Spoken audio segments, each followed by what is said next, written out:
예, 오늘 말씀의 제목은요, 참된 평안을 누리는 삶이라는 제목입니다.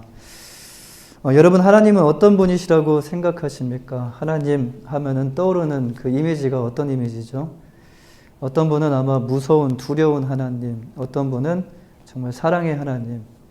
이런 여러 가지 많은 이미지가 여러분 안에 떠오르실 겁니다. 하나님은 어떤 분이실까요? 하나님은 어떤 분이시죠? 하나님은 우리의 죄악을 덮어주시고 또 우리를 멸망시키지 않으시는 분이십니다. 그뿐 아니라 그분의 진노를 그분의 진노를 여러 번 돌이키시며 그분의 모든 분을 또한 다 쏟아내지 않으시는 분이십니다. 만약에 그분께서 우리에게 진노를 부으시고 또 그분께서 우리에게 분을 다 쏟아내셨다면 이 땅 가운데 살아남을 자가 과연 누가 있을까요? 하나님은 이렇게 우리 인간을 너무 사랑하시는 분이십니다. 믿으십니까? 하나님은 우리를 너무 사랑하시는 분이셔요. 그렇다면 하나님께서 이렇게 우리 인간을 사랑하시는 이유가 과연 무엇일까요? 여러분 시편 78편 39절에 보시면 이 구약에 보면요, 하나님의 공의가 나타납니다. 근데 하나님의 공의가 나타나면서 하나님 정말 이렇게 하셔도 되겠습니까? 라고 우리가 반문을 할 수도 있어요. 그런데 구약 성경을 계속 읽다 보면 하나님의 그 깊은 뜻을 그 성경을 통해서 또한 깨닫게 해주시고 성경을 통해서 내가 가졌던 그 반문, 내가 가졌던 그 의문이 성경을 통해서 하나님께서 해결하여 주십니다. 아멘이십니까? 성경을 계속 묵묵히 의심이 가더라도 계속 한번 읽어보십시오. 그러면 성경 안에서 분명히 하나님께서 내가 가진 그 의문, 내가 가진 그 반문에 대한 답을 분명히 하나님께서 허락해 주실 줄 믿습니다.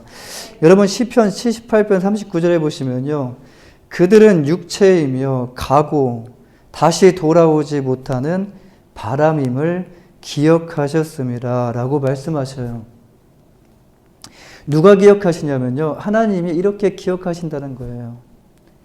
하나님은 우리 인생이 무엇인지 하나님은 잘 알고 계십니다. 우리의 인생이 바람 같은 인생, 그리고 우리의 인생이 안개와 같은 인생임을 하나님은 알고 계셔요. 그런데 여기서 더 중요한 것은요, 우리의 인생은 한번 가면 다시 돌아오지 못하는 인생이라는 것 또한 하나님은 알고 계신다라는 말씀이에요. 그래서 우리를 함부로 하지 않으신다라는 겁니다. 그렇다면 하나님께서 인간의 죄악을 보시고 어떻게 그렇게 많이 참고 참으시는 이유가 과연 무엇일까요? 여러분, 우리가 하루 가운데 살면서 거짓말을 얼마나 많이 하는지 여러분 알고 계십니까? 아니요, 나는 거짓말하지 않습니다 라고 손 드시는 분도 거짓말 하시는 거예요. 예. 얼마나 우리가 거짓말을 하면서 살아가고 계신 줄 아십니까? 그런데 이것에 대해서 하나님은 참고 참으시며 계속적으로 인내하고 계시는 하나님. 여러분, 왜 하나님께서 이렇게 참고 참으시는 것일까요? 이유는 단 하나입니다. 하나님은 우리를 너무 사랑하시기 때문이에요. 우리는 화가 날 때 어떻게 하죠? 주변에 누군가가 나에게 화가 나게 했을 때 어떻게 하시죠? 어떤 분은 화를 참지 못하고 그냥 화를 내는 분도 있습니다. 또 어떤 분은 화를 참는 분도 있어요. 근데 만약 화를 참는다면 우리는 화를 내지 않고 얼마나 참을 수 있을까요? 한번 생각해 보십시오. 내 안에 열불이 터집니다. 내 안에 열이 나요. 화가 나요. 화딱지가 납니다. 점점 내 안에서부터 어디로 이것이 번지게 되냐면 내 머리로까지 번지게 돼요. 뚜껑이 열리죠. 네. 그렇다면 하나님은 우리의 영원한 아버지가 되시는 하나님께 반항하고 거역하고 하나님의 노를 시험하는 자들을 왜 참고 참으셔야 하는 것일까요? 어떤 이는 하나님은 하나님이시기 때문에 하나님이 참으시는 것을 당연한 것이다라고 생각하는 사람이 있습니다. 하나님은 당연하게 참으셔야 돼. 그것은 당연한데 반대로 인간이 하나님께 순종하고 하나님만을 사랑하는 것은 당연한 것이 아니라고 생각합니다. 나는 내 마음대로 하고 싶어. 하나님은 우리가 어떻게 해서든지 참으셔야 되고 나는 내 마음대로 살고 싶어 라고 하시는 사람들이 있어요. 이렇게 우리의 말을 보면요, 앞뒤가 안 맞는 말들이 굉장히 많습니다. 대답하기 곤란하면 어떡하죠? 대답을 그냥 피해버려요. 회피해버립니다. 대화가 안 된다고 말하면서 그 자리를 그냥 떠나버립니다. 사람들이 이렇게 말하는 이유가 무엇입니까? 이렇게 말하는 이유가 뭐죠? 하나님은 그렇게 참으셔야 되고 나는 내 마음대로 살아도 괜찮아. 근데 나는 내 마음대로 살지 못하게 하는 건 하나님은 참 이기적인 분이셔라고 말하는 이유가 무엇이죠? 이 안에는요, 하나님을 우리의 마음대로 하려고 하는 악한 의도가 숨겨져 있다는 것이에요. 여러분, 우리가 왜 우상을 만들고 우상을 숭배하는지 아십니까? 내 마음대로 하려고 하는 마음이 있기 때문에 그렇습니다. 복을 주지 않으면요, 그 우상은 필요가 없어요. 그렇지 않습니까? 우상 숭배 해보신 적이 없으셔서 아마 모르실 거예요. 그런데 이 우상 섬겼다가 이 우상이 나에게 복을 주지 않아요. 어느 날은 복을 줬는데 그 이후부터 복을 주지 않아요. 그러면 약한 우상이라고 생각하고 치워버려요. 그리고 다른 우상을 섬깁니다. 그 우상을 섬기는 이유가 무엇입니까? 나에게 복을 주기 위한 대상이에요. 이렇게 악한 의도가 우리의 마음 가운데 있다라는 것입니다. 이렇게 죄로 가득 찬 이 세상, 성경은요, 죄의 싹은 사망이다라고 분명히 말씀하고 계시는데, 우리가 지금 사는 거, 지금 우리가 살고 있잖아요. 그렇죠? 하루에 죄를 그냥 거짓말을 수십 번 해도 수천 번을 해도 지금 우리가 버젓이 살고 있잖아요. 이렇게 지금 우리가 사는 거, 어떻게 죄를 짓고도 죽지 않고 성경은 분명히 죽는다고 말씀하셨는데 이 땅에서 우리가 이렇게 건강하게 살아갈 수 있는 것일까요? 여러분, 이것이 바로 하나님의 은혜고요. 이것이 바로 하나님은 우리를 사랑하신다는 증거입니다. 이것을 깨닫지 못하는 악인들은요, 하나님에 대해 이렇게 말합니다. 시편 42편 10절에 보면 내 뼈를 찌르는 칼같이 내 대적이 나를 비방하여 늘 내게 말하기를 내 하나님이 어디 있느냐? 내 하나님이 어디 있느냐라고 하도다라고 말씀합니다. 악인들은 하나님을 모르니까 하나님에 대한 지식도 없어요. 그래서 그들은 하나님이 어디 있느냐라고 말합니다. 하나님이 계시지 않는 그들의 삶에는요, 참된 평안이 또한 없어요. 그들은 날마다 불안과 두려움과 이런 삶 속에서 살아가고 있다는 것입니다. 여러분, 세상을 살다 보면 이처럼 악인들을 바라볼 때 너무 잘 돼요. 악인들을 볼 때 너무 형통하고 악인들을 볼 때 너무 부하고 저렇게 거짓말을 해도 저렇게 잘 사니까 나는 이렇게 그냥 의인처럼 살려고 하는데 나는 왜 복이 없고 나는 이렇게 가난하게 살까? 비교 대상이 되면서 그 사람이 부해 보이고 그 사람은 고난도 없습니다. 없는 것처럼 보여요. 그 사람 또한 재앙도 없는 것처럼 보여요. 재앙이 다 피해가는 것처럼 보여요. 이 땅에서 평안히 살다가 눈을 감는 것 같습니다. 이것을 바라보는 의인은요, 어떤 생각을 하게 될까요? 여러분, 이런 사람들 바라볼 때 어떤 생각을 하게 됩니까? 내가 교회를 지금 다녀야 되는 것이 맞나? 내가 지금 이 자리에 나오는 것이 맞나? 라는 이런 생각하고 계시지 않습니까? 의인은 어떤 생각을 하게 될까요? 시편 73편에 보면 이렇게 고백합니다. 시편 73편 2절에서 3절 보시면 나는 거의 넘어질 뻔하였고 나의 걸음이 미끄러질 뻔하였으니 이는 내가 악인의 형통함을 보고 오만한 자를 질투하였음이로다. 그들을 보고 질투하였다는 거예요. 여기서 미끄러질 뻔하였다, 여기서 넘어질 뻔하였다라는 것은 이로 인하여 거의 시험에 들어서 낙심할 뻔했다라는 것입니다. 낙심할 뻔했다.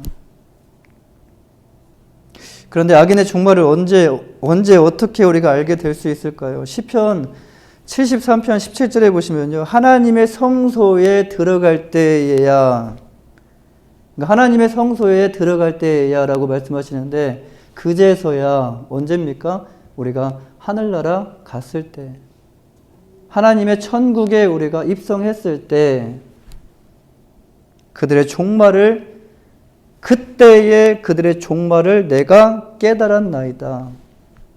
지금은 전혀 이해가 안 되는 상황입니다. 그러나 내가 하나님 나라에 들어갈 때에 내가 그들을 바라보며 하나님의 뜻을 그때야 비로소 깨닫게 된다라는 말씀이에요.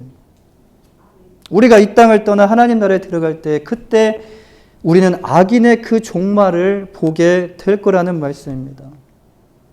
종말까지 하나님께서는 악인을 그냥 놔두시는 것입니다. 여러분, 세상에 이보다 더 불쌍한 자가 어디 있겠습니까? 그냥 놔두시는 거예요.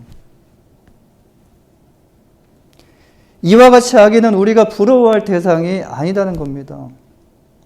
부모는 자녀가 잘못된 길을 갈 때에 올바른 길을 가도록 훈계하며 가르치는 분이 바로 부모님이셔요. 그 누구도 가르치지 않습니다. 옆집 아저씨가 안 가르쳐요. 학교에 선생님도 안 가르쳐요. 요즘 때리면은 그냥 집에서 신고하니까 안 가르칩니다. 부모님이 가르친다는 거예요. 부모님만이. 때로는 말로 하고요. 때로는 징계를 하면서 또 때로는 매를 들 때가 있다라는 것이에요. 히브리서 12장 6절을 보시면 주께서 사랑하시는 자를 징계하시고 그가 받아들이시는 아들마다 채찍질 하심이라. 내가 지금 채찍에 맞고 있습니까? 내가 지금 하나님의 징계를 받고 있습니까? 여러분, 그 징계는요, 그냥 징계가 아닙니다. 또 8절에 보시면요, 징계는 다 받는 것이거늘 너희에게 없으면, 그 징계와 그 채찍이 없으면 사생자요 친아들이 아니니라. 그럼 우리가 징계를 받고 지금 우리가 채찍을 맞고 있다는 것은 무엇을 의미하죠? 우리를 향한 하나님의 징계와 채찍은요, 우리가 사생자가 아니라 우리가 하나님의 친자녀라는 증거를 우리에게 보여주고 있다는 말씀이에요. 잘못된 길을 가고 있으면 맞이하죠. 잘못된 길을 가고 있으면 징계를 받아야죠. 우리는 연약하기 때문에 여러분, 우리는요 항상 하나님의 말씀을 보더라도 우리의 생각이 하나님 말씀보다 앞설 때가 너무 많습니다. 그래서 잘못된 길을 가는 경우가 더 많아요. 그러니까 하나님은 우리를 너무 사랑하시기 때문에 우리를 징계로서 다스리시고 우리를 채찍질로서 다스리신다는 거예요. 징계를 안 받고 채찍질을 안 받고 나는 지금 악한 길을 가고 있고 나는 잘못된 길을 가고 있는데 나에게는 아무런 지금 뭔가 나타나는 것이 없다. 통곡하셔야 됩니다. 울면서 하나님 앞에 기도하셔야 돼요.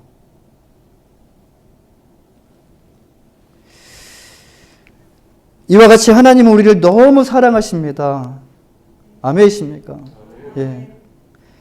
하나님께서 우리를 사랑하시는 가장 큰 증거가 무엇이죠?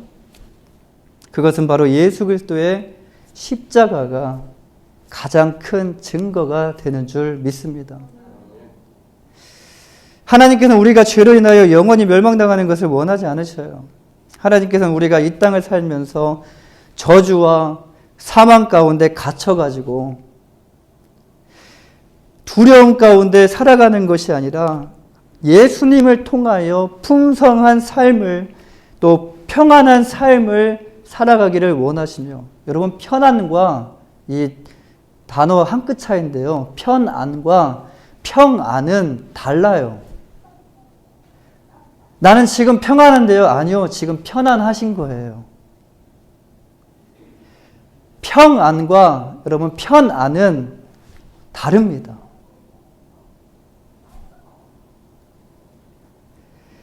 하나님이 우리에게 편안한 삶을 살기를 원하시는 게 아니라 편안한 삶도 살아가는 것을 하나님께는 좋아하시지만 여러분 평안한 삶을 살기를 원하신다는 거예요. 평안한 삶. 어떤 어려움이 와도 어떤 힘든 일이 와도, 어떤 나에게 고난이 와도 내 가는 길이 평탄한 길이 아니라 내 가는 길이 굽은 길이라 할지라도 그 길을 가면서 내 안에 하나님께서 평안한 삶을 주시며, 평안함을 주시며, 평안한 삶을 살기를 원하시며, 영원한 생명을 얻기를 원하십니다. 영원한 생명, 얼마나 중요합니까? 그 영원한 생명 때문에 내 안에 평안이 있어요. 그 영원한 생명 때문에 내 안에 기쁨이 있어요. 세상이 줄 수 없는, 돈 주고도 살 수 없는 그 기쁨이, 그 평안함이 우리 안에 넘친다라는 말씀이에요. 여러분, 죄로 인하여 저주와 사망에 대한 두려운 생각, 날마다 이 두려운 생각, 염려와 근심과 걱정, 우리 안에 들어와서 우리가 평안한 삶을 살지 못하도록 만듭니다. 세상은 평안이 없는데요. 사람들은, 또 세상은 우리에게 이런 메시지를 줘요. 여기가 평안하다, 여기가 오아시스다, 여기가 좋은 곳이다 라고 계속적으로 우리에게 메시지를 전달을 합니다. 여러분, 그 메시지를 한 번 들으면은 아니야 라고 생각할 수 있어요. 그런데 우리가 세상에 살아가는 시간들이 굉장히 많잖아요. 근데 그 세상 가운데 그 메시지가 매 순간마다 우리의 귀에 들려오게 된다면, 여러분, 그것이 처음에는 아니야 하다가 나중에는 어떻게 됩니까? 나도 모르게 하면서 넘어간다라는 거예요.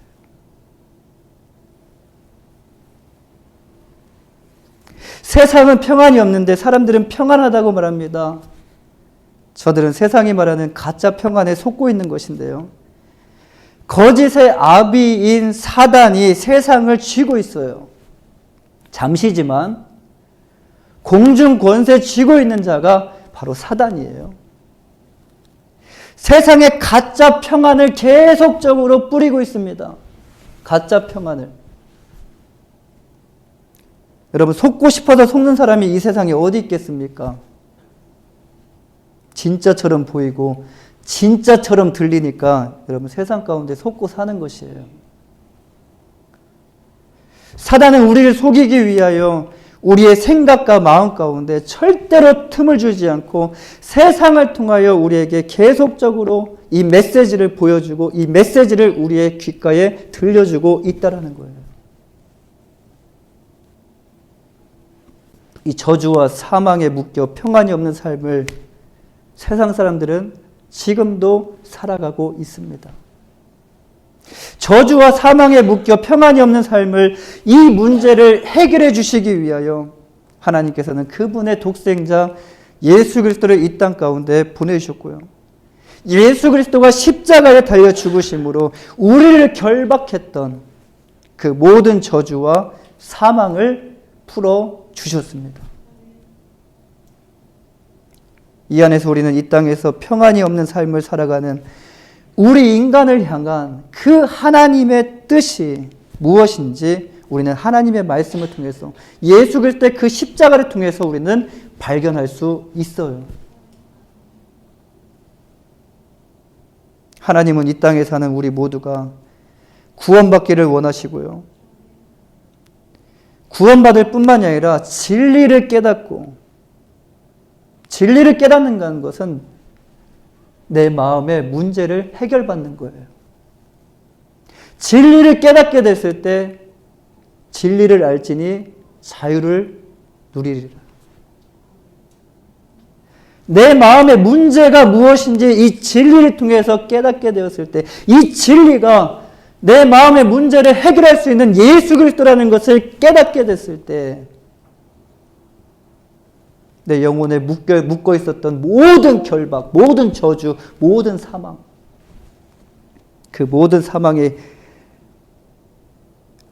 그 결박이 풀어지고 우리는 그리스도 안에서 참된 평안을 누릴 수 있게 되었다라는 말씀이에요.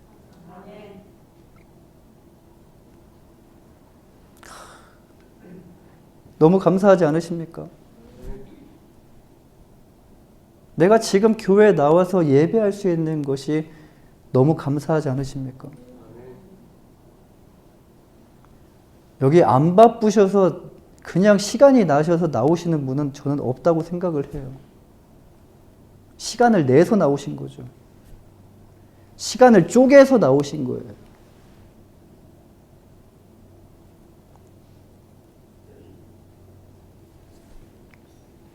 하나님께서 손수 창조하신 피조물인 인간이 영원히 멸망하는 것을 원하지 않으십니다. 요한복음 3장 17절에 보시면 하나님이 그 아들을 세상에 보내신 것은 세상을 심판하려 하심이 아니요 그로 말미암아 세상이 구원을 받게 하려 하심이라. 예수님을 우리에게 보내신 이유가 심판이 아니라 구원을 위하여. 하나님께서 하나님의 독생자 예수 그리스도를 우리에게 주신 이유가 우리를 영원한 사망에서 영원한 하나님의 아들의 나라로 옮기셔서 하나님과 함께 영원히 다시 행복한 삶을 살게 하시기 위하여 예수님을 보내주셨습니다. 지금은 고통스럽지만 육체를 가졌기 때문에 여러분 지금은 이 육체를 우리가 벗어나기 전까지는 항상 고통이 따라요. 죄인된 우리를 살리시기 위하여 우리에게 하나님께로 나아갈 수 있는 구원의 이름인 구원의 이름, 그 이름 예수 그리스도를 우리에게 주셨습니다. 왜 우리에게 예수의 이름이 필요합니까? 여러분 오늘만 필요한 것이 아니라 지금 이후에 순간순간 우리는 24시간이 예수의 이름이 우리에게 필요합니다. 그분 없이는 살 수가 없어요. 그분 없이는 산소호흡기를 떼는 것이나 다름이 없는 거예요.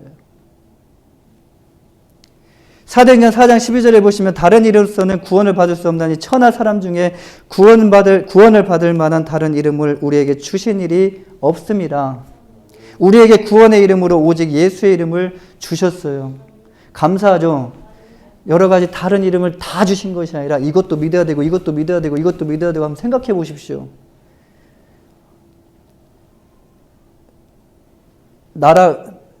이 지구촌에 나라가 몇 개입니까? 나라가 몇 개죠? 저도 잘 몰라요. 근데 여러분 127개국만 한번 생각해 보세요. 각 나라마다 이름을 하나씩 줬어요. 그러면 각 나라마다 그 이름을 127개를 이름을 가져야지만 구원을 받는다고 한번 생각해 보세요. 그 이름이 어디 있는지도 몰라요. 근데 이름을 다양하게 주셨다면 여러분 오직 구원의 이름 예수 그리스도만 우리에게 주신 것에 대해서 여러분 기뻐하시고 우리가 그것에 대해서 감사해야 될 줄 믿습니다. 오직 하나예요. 누구요? 예수 그리스도예요. 예수 그리스도가 하나님께서 우리에게 주신 유일한 길이고 진리이고 생명입니다.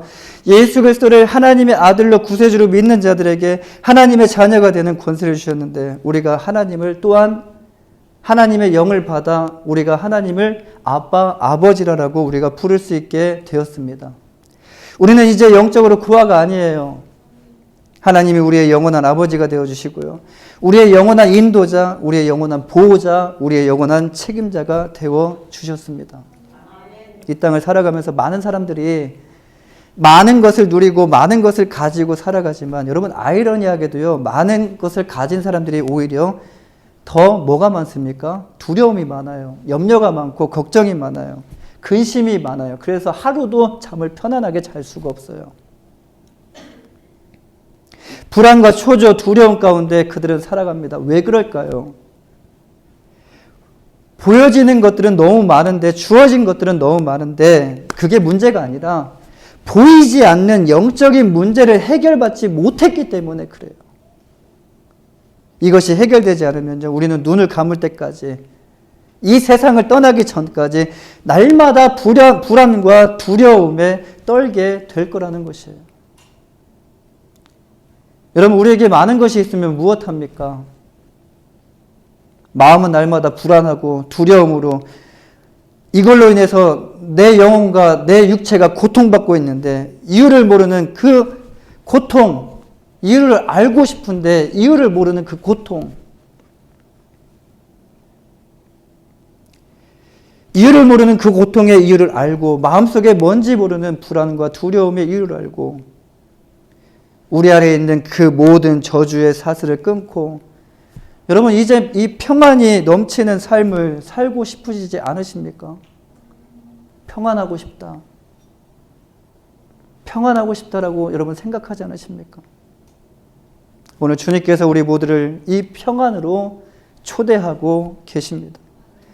오늘 본문 28절에 보시면요. 수고하고 무거운 짐진 자들아 다 내게로 오라. 내가 너희를 쉬게 하리라. 나는 마음이 온유하고 겸손하니 나의 멍에를 메고 내게 배우라. 그리하면 너희 마음이 쉼을 얻으리라. 여기서 쉼은요. 다른 말로 평안이라고 말할 수 있어요. 평안. 쉬고 있는데 쉬고 있는 것 같지가 않아요. 평안이 없기 때문에 그래요. 더 이상 불안과 염려, 두려움으로 우리의 마음이 세상 가운데 요동치 않게 하신다는 것이 바로 쉼입니다. 안식이에요. 주님을 믿고 주님 안에 들어가 주님과 함께 이 멍에를 함께 맬 때에 우리는 비로소 주님의 인도함을 받게 될 것이고 주님과 함께하는 이 삶이 바로 세상에서 경험할 수 없는 참된 평안이 될 줄 믿습니다. 오늘날 우리에게 필요한 것이 무엇일까요?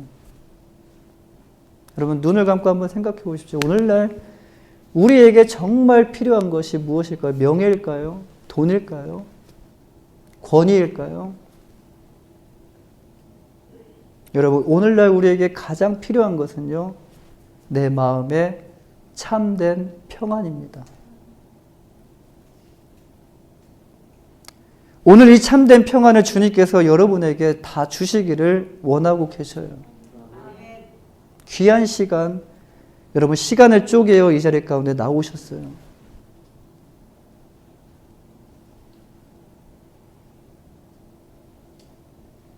여러분 이것이 이 참된 평안이 얼마나 귀한지요.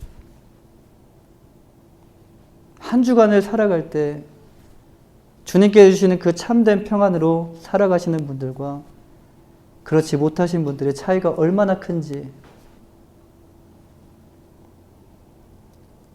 오늘 우리를 부르신 이유가 이 참된 평안을 여러분에게 주시기 원하셔서 이 자리 가운데 여러분을 부르신 줄 믿습니다. 예수님을 나의 구주로 영접하시고 하나님의 말씀을 마음으로 믿을 때 이 말씀을 믿으십시오. 의심하지 마시고 그냥 믿으십시오. 우리는 주님께서 주시는 참된 평안함을 누릴 수 있게 될 줄 믿습니다. 주님께서 주시는 참된 평안함을 이 자리에 계시는 여러분 모두가 누리시는 귀한 한 주의 삶이 되시기를 주님의 이름으로 간절히 축원합니다. 기도하겠습니다.